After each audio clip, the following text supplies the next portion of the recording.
Turn to the left and now look down. In this movie, we take a closer look at the interaction of carbon dioxide molecules with calcium oxide, also called quicklime, which is an important natural process that is also used in industry. The movie is the result of an electronic structure calculation. Calcium atoms in the surface are represented by gray spheres, the oxygen atoms by red spheres.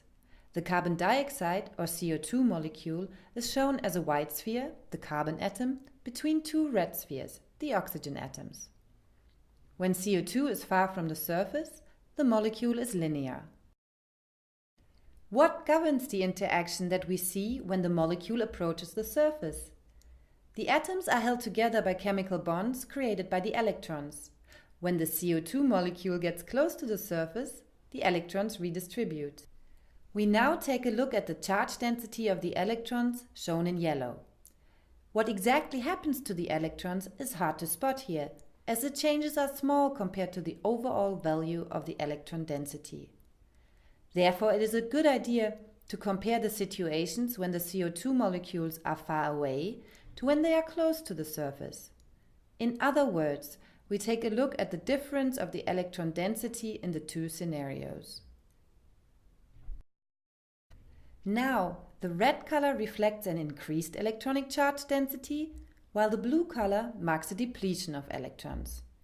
The new shape of the electronic charge density indicates that the formerly very stable CO2 molecule is now ready to undergo the desired chemical reaction. The process is shown in slow motion. In reality, it happens 20 billion times faster.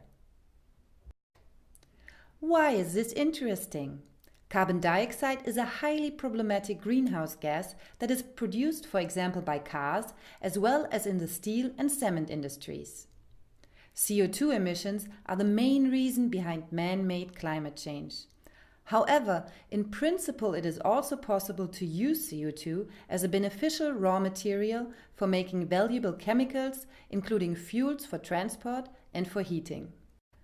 Movies like this allow us to observe processes that are a quadrillion times faster than a blink of the eye and to see atoms and molecules that are tens of millions times smaller than a grain of sand.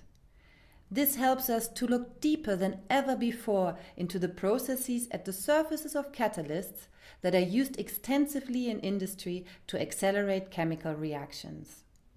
The NOMAD teams in Barcelona and Berlin are working towards a deeper understanding of catalysis, which will enable, amongst other things, new, more efficient catalysts for CO2 conversion to be developed.